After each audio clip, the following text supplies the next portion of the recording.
2024년 7월 24일 이사야서 64장 1절부터 12절까지의 말씀을 가지고 함께 묵상과 기도 그리고 나눔의 시간을 갖겠습니다. 먼저 오늘 나눌 본문 말씀부터 함께 듣겠습니다. 원하건대 주는 하늘을 가르고 강림하시고 주 앞에서 산들이 진동하기를 불이 섭을 사르며 불이 물을 끓임 같게 하사 주의 원수들이 주의 이름을 알게 하시며 이방 나라들로 주 앞에서 떨게 하옵소서.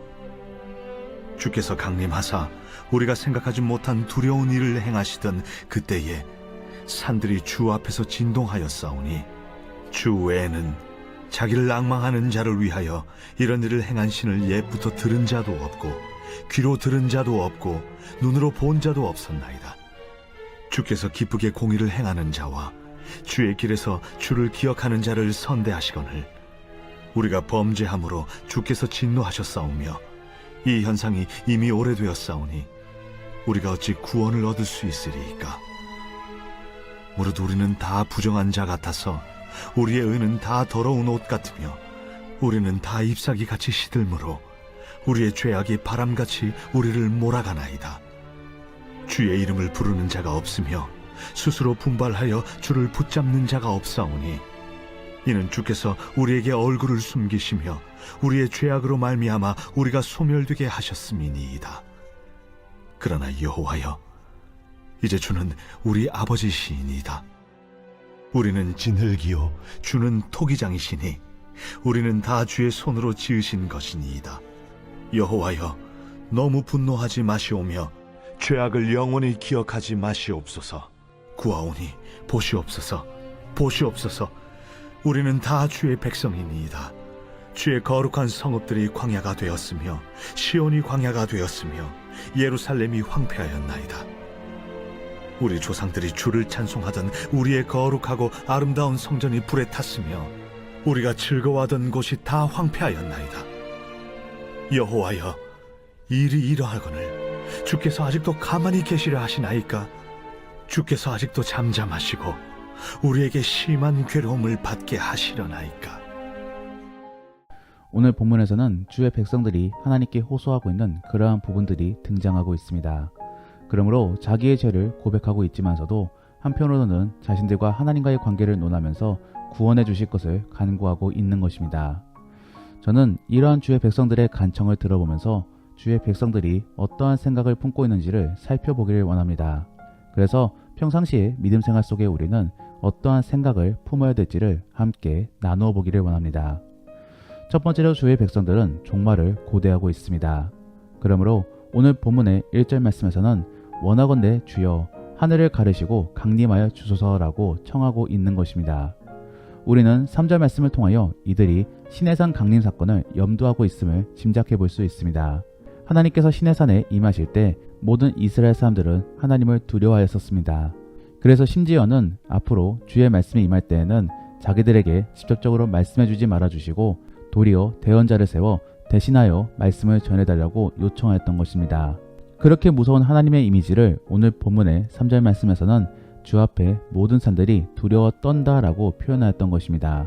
그런데 이들이 이렇게 하나님이 임하기를 원하고 있는 이유는 단순히 주의 말씀을 듣기 위함이 아닌 것입니다. 우리가 2절 말씀을 읽어보면 그들은 심판을 원하고 있었습니다. 그래서 주의 강림을 요구했던 것입니다. 즉 이들에게 있어 심판은 이들에게 유리한 내용이었던 것입니다. 결코 자신들에게 불리한 내용이 아닌 것이지요. 왜 그런 것입니까? 자신들은 주의 백성이기 때문인 것입니다. 그러므로 그러한 심판은 자신들이 아닌 이방인들에게만 임할 것이라고 생각하였기 때문인 것입니다. 물론 어느 정도는 맞습니다. 그들이 생각하는 심판은 주의 백성이 아닌 그러한 자들에게만 임하게 될 것입니다. 하지만 성경에서 전하는 심판은 모두에게 임하게 되는 것입니다. 다만 주의 백성들에게는 심판 속에서 의로움을 인정받게 되는 것이고 또 아닌 사람들은 정죄를 받게 되는 것입니다. 우리는 이러한 간구함을 통하여 결국 우리가 바라봐야 될 시점은 현재가 아닌 미래에 있음을 기억해야 되는 것입니다. 결국 우리의 희망도 이 땅에 있는 것이 아닌 주의 나라에 있음을 기억해야 되는 것입니다. 그러므로 우리는 저 천국을 소망하며 속히 종말이 오기를 고대해야 되는 것입니다. 그러면 어떤 사람들은 우리 그리스도인들이 세상이 멸망하기를 바라는 그러한 파괴주의자가 아니냐고 생각할 수 있습니다. 그런데 또 어떠한 측면에서는 맞는 말일 수도 있습니다. 우리는 이 세상에 속한 사람이 아닙니다. 우리는 저 하늘에 속한 주의 백성들입니다. 그러므로 이 땅보다도 저 천국을 바라보면서 온전히 주님만을 따를 뿐인 것입니다. 그렇기 때문에 우리는 이 땅 안에서 어려움과 고통을 겪을 수 있는 것입니다. 어떤 사람들은 신앙생활을 하면서 왜 어려움과 고통을 겪을 수밖에 없느냐라고 질문할 수 있습니다. 그러면서 도리어 그러한 것들을 피하려고 그러한 종교 생활을 갖는 것 아니냐라고 물어볼 수도 있습니다. 맞습니다. 우리가 예수님을 믿는 이유는 모두 구원을 얻기 위함입니다. 다만 그렇게 얻은 구원은 이 땅 안에서는 온전치 않습니다. 저 천국에서 완전해지는 것입니다. 우리는 이 땅 안에서 구원을 얻음으로 성장해야 되는 것입니다. 그리고 세상 사람들과 다름으로 어려움을 겪어야 되는 것입니다. 그러한 측면에서 우리는 속히 그러한 어려움들이 끝나기를 바라면서 종말을 고대하고 있는 것입니다. 더불어 우리는 성장을 위하여 희생해야 되는 것입니다. 그리고 거룩을 위하여 다름을 감수해야 되는 것입니다. 그러한 부분 속에 우리는 분명히 어려움을 겪게 될 것입니다. 그러므로 신앙생활 안에는 어려움이 동반될 수밖에 없는 것입니다. 우리가 정말로 제대로 된 신앙생활을 갖고 있다라고 한다면 분명히 그런 어려움과 구원의 기쁨을 번갈아가며 느끼고 있을 것입니다. 그러면서 이제는 구원의 기쁨만을 누리고 싶을 것입니다. 그러한 부분들이 바로 종말을 고대하는 모습인 것입니다. 사실 이러한 내용은 요한계시록 속에 자세하게 표현되어 있습니다. 그러므로 결국 마라나타를 외치며 종말을 고대하고 있는 것입니다. 더불어 정말로 예수님이 이 땅에 재림하게 되시면은 그때 주의 백성들은 기뻐하며 주를 맞이하게 될 것입니다. 그리고 반대로 주의 백성이 아닌 자들은 두려워 떨게 될 것입니다. 우리는 바로 그러한 장면들을 고대하면서 속히 종말이 오기를 바라는 것입니다. 사랑하는 성도 여러분, 우리 그리스도인들이 어떠한 사람인지를 분명하게 인식하시기를 바랍니다. 우리는 이 땅이 영원토록 유지되기를 바라는 그러한 사람들이 아닌 것입니다. 저 천국에서 영원히 살기를 바라며 또 이 땅 안에서는 그러한 주의 계획만이 잘 이루어지기를 바라는 그러한 사람들인 것입니다. 결국 우리는 저 천국으로 귀환될 그러한 나그네들인 것입니다. 그렇기 때문에 그러한 사실들을 잘 기억하면서 너무나 이 땅 안에 많은 소망을 두지 마시기를 바랍니다. 도리어 저 천국을 바라보며 소망하시기를 바랍니다. 두 번째로 주의 백성들은 주 앞에서 자기의 죄를 고백하는 사람들입니다. 결국 주를 바라봄 속에 그들은 자신의 죄가 보여질 수밖에 없는 것입니다. 왜냐하면 하나님은 완전한 선이시기 때문인 것입니다.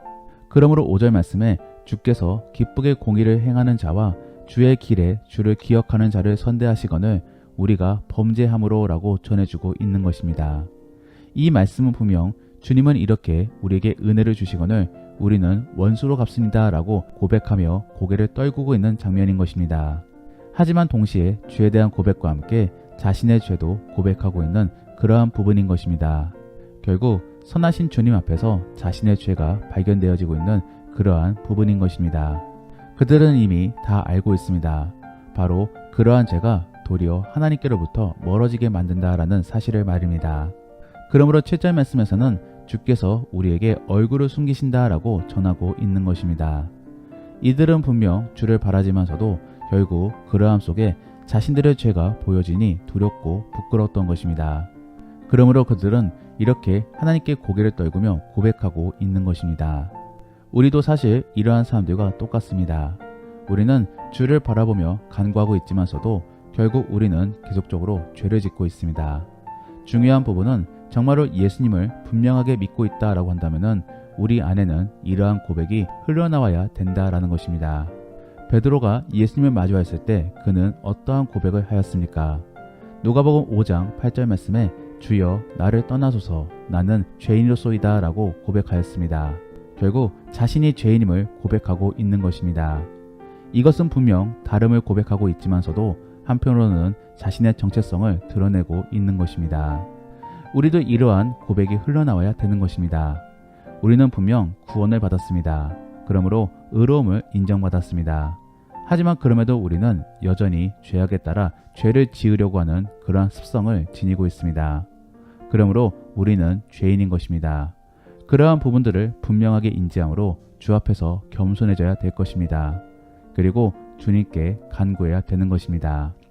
사랑하는 성도 여러분, 오늘 하루의 삶 속에서도 계속적인 회개와 죄에 대한 인식 속에서 겸손한 신앙생활을 감당할 수 있기를 바랍니다. 그래서 주 앞에서 자백하고 또 다른 사람들을 정죄하지 않는 그러한 거룩한 그리스도인들이 될 수 있기를 원합니다. 마지막으로 주의 백성들은 하나님이 유일한 소망임을 믿습니다. 그러므로 모든 어려움들을 주님께 하소연하며 주의 구원을 바라고 있는 것입니다. 그래서 오늘 본문의 8절 이하의 말씀에서는 하나님과의 관계를 논하며 제발 자신들을 구원해 주실 것임을 요청하고 있는 것입니다.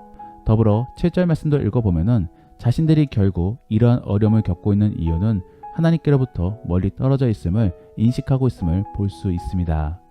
결국 주의 백성들이 자신들의 어려움을 타개하기 위해서는 무엇보다도 하나님과의 관계가 절대적으로 필요함을 인지하고 있는 것입니다. 그러함 속에 그들은 하나님께 간청하고 있는 것입니다.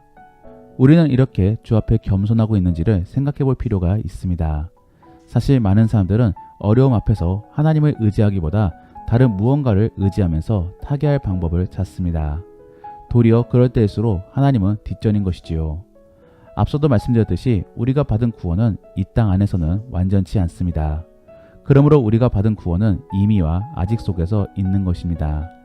다만 우리는 그 임의를 향하여 계속적으로 전진하고 있는 것입니다. 즉 우리는 그 안에서 구원을 경험하며 완전한 구원을 소망하고 있는 것입니다. 그러므로 우리는 지금은 비록 완전치 못한 구원을 받는다라고 할지라도 그 구원을 바라며 주의 건지심을 바라야 되는 것입니다. 그러함 속에 우리는 하나님께 간구해야 되는 것입니다. 사랑하는 성도 여러분, 우리 안의 어려움은 결국 하나님 앞에서 다 해결될 것이며 또 우리는 그러한 것을 목도함으로 전능하신 하나님을 고백하게 될 것입니다.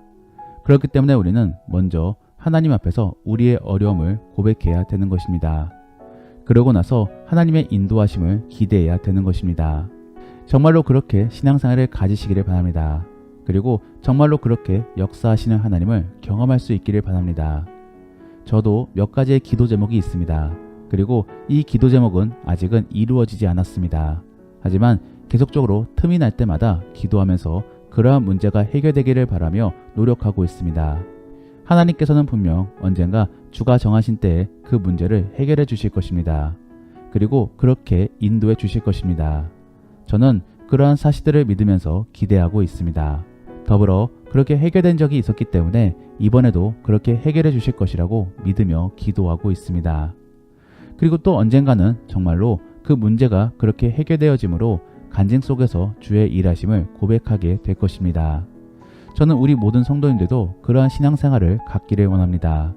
그래서 어려움을 통해 더욱더 하나님께 다가가고 또 하나님의 일하심을 경험함으로 주를 고백할 수 있기를 바랍니다.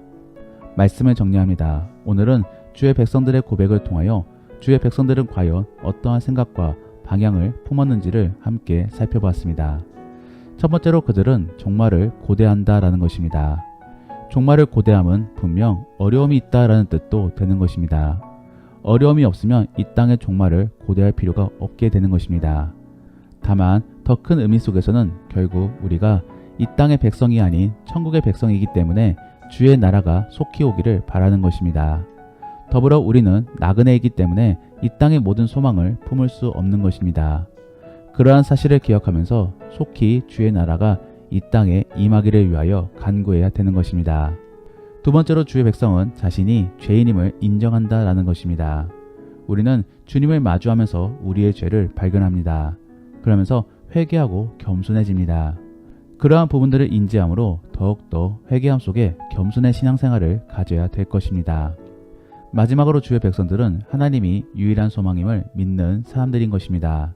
그렇기 때문에 그들은 어려움 속에 먼저는 하나님과의 문제부터 해결하고자 노력하는 것입니다. 그러면 자연스레 하나님께서는 어려움을 해결해 주실 것이라고 믿는 사람들인 것입니다. 그러한 사실들을 기억함으로 이제는 먼저는 주님과의 문제부터 해결하시고 그 다음으로는 주님께 우리의 문제를 아뢰시기를 바랍니다. 그리고 정말로 주님께로부터 문제가 해결되어지는 것을 경험함으로 살아 역사하시는 하나님을 고백할 수 있기를 바랍니다. 기도하겠습니다. 우리가 오늘 말씀을 통해 실천해보기 원하는 생활 숙제는 기도함 속에 내가 죄인임을 깨달아 보시고 그 안에서 주께 회개해 볼 수 있기를 바랍니다. 그렇게 주의 음성에 민감하게 반응해 보시기를 바랍니다. 더불어 오늘 들은 말씀을 가지고 믿음의 나눔이나 가정 예배를 드릴 때 나누어 보기를 원하는 것은 그리스도인들이 종말을 고대한다라는 생각을 가져보면서 그러면 우리의 기도는 무엇을 위하여 해야 될 것인지를 한번 나누어 보시기를 바랍니다. 우리가 오늘 말씀을 가지고 함께 기도하기 원하는 것은 주여 우리가 마라나타를 생각하면서 이 땅의 것에 아등바등 사는 것이 아니라 주의 나라를 소망하며 나그네의 삶을 살아갈 수 있게 도와주옵소서. 그리고 주를 바라보며 거룩 및 주와의 관계를 생각하면서 살아갈 수 있게 도와주옵소서. 그래서 회개 및 경건을 생각하면서 주께 기도드리는 우리가 될 수 있게 도와달라고 함께 기도하겠습니다. 그러면 이제 주님과 함께 깊은 나눔의 시간을 갖겠습니다. 주 안에서 치열하게 교제하시고 오늘 하루도 주 안에서 승리할 수 있기를 바랍니다. 기도하겠습니다.